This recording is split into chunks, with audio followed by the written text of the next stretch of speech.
Bonakala seqoqwa kwe uyiphathe kahle ntombi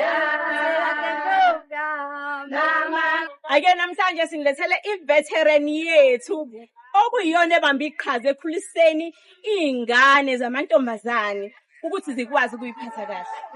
Sawubona dokotela wethu.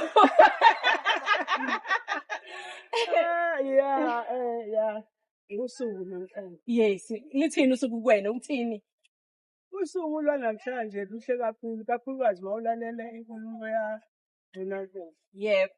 UNdunankulu useqe amagula ekhuluma ngomuntu wesifazane.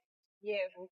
Waphinde wathi ekugcineni abantu besifazane bona ukuqeda udlame lwabesifazane. Yebo. Yeah, usho kanjalo. Kodwa manje ngimphonsela inselele mina.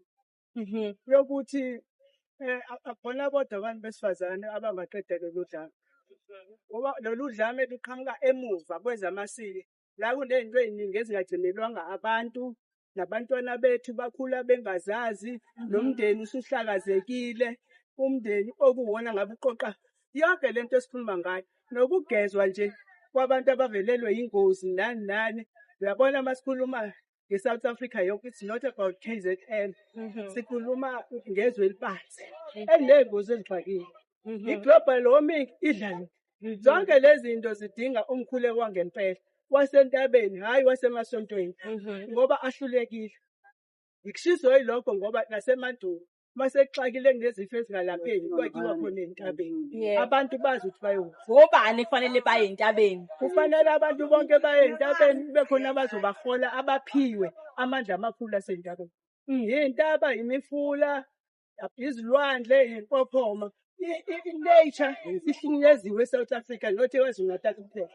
So zonke lezi zinto ezenzeka nesiy'khulumayo azi-implementeki ngoba we have supporting where we are. Okay. Kodwa-ke lusho ukuthini-ke lolu suku lwabantu besifazane? Lumnandi kakhulu lolu suku. Bona ngoba phela ngicula nomuntu wesifazane, bonke abantu besifazane bajabula, they are so happy. Nami ngumuntu wesifazane. Nje bahle hey, anibahle kanje. Kodwa nje lolu suku lubaluleke ngendlela emangazayo. UPremier ukukhulume konke. Washo mina-ke ngazalwa ngaso leso sikhathi. 1953. Wazalwa ngosuku lekhululeko ngoba phela kwakuqeda ukuthi kuphathwe uDumbasi. Bonke nje abazalwa ngaleso sikhathi babaholi. Abaziwayo abanye banyathelile. Kodwa nje babaholi. Kwenzeka umhlolo ngo-1956. Uzalwa thina. Kwenzekani? Kwenzeka umhlolo ukuthi abantu besifazane babhabhadiseke epholini.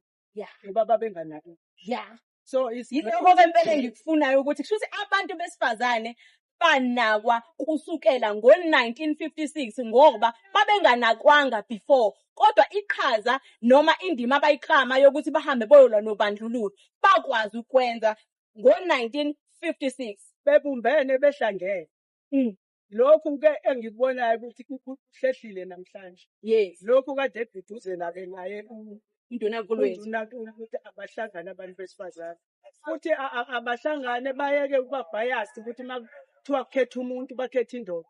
Angibazi ukuthi banjani ngempela sebesidayisile umhlaba abantu besifazane abathandani bebodwa, but lolu suku lwanamhlanje akube yilona. Akube yilona lokubumbana nelokubona ikusasa nalokuthi-ke nje umuntu wesifazane by virtue yokuthi wazana. Kahle ngempela umuntu wesifazane uyena omkhulu kunedoda. Ngoba uletha le ndoda lemhlabeni. Ayiphipha yenze yonke into. At the end of the day ebese phelelwa isithunzi. Athukwe ngayo yonke indlela ehliswe isithunzi. Azange sithathe, azange siyicelele. But umveli nqangi wakwenza ukuthi umuntu wesifazane abe mkhulu. Uyena oletha umuntu emhlabeni. Itshitshi lomgunyathi liyaniphakela ningakhohlwa ukuthi sifowolowa kuzona zonke iy'nkundla zethu zokuxhumana. KuFacebook, izindaba uMusa Media, kuTikTok uMusa Media, then kuYouTube uMusa Media izindaba uMusa Media. Sisahleli neqhawe lethu la, iqhawekazi lothi iqhawekazi lethu leli esihleli nalo okuyilona elikhulisa iy'ngane lezi esizibonayo. Lokubona kukuhle kumhlophe kunje uyena oklama indima yokuthi lezi ngane azikwazi ukuyigcina. Impela kuyiqiniso engephikiswe phela ngiyilwele lento namadlozi ami. Akekho ungaze eSouth Africa. Bayawazi ama-debate engiwabambile amaningi kuyo yonke imisakazo. Indima yobani? Yomuntu wesifazane. Yomuntu wesifazane kwathiwa ngizoboshwa kusho bona abantu besifazane. Ngesikhathi ishisa Ngikhumbula kahle kuthiwa angabe sahlolo ngoba nakho sasilwa nawe ngisasebenza lapha elangeni. Impela ngisamile namanje sakulwela ngaba akukho ukuhlolwa kwentombi kwalelwa yilo amadlozi akhe. Siyabonga kakhulu. Ngiyazibongela. Yebo, happy Women's Day nonke. Happy Women's Day!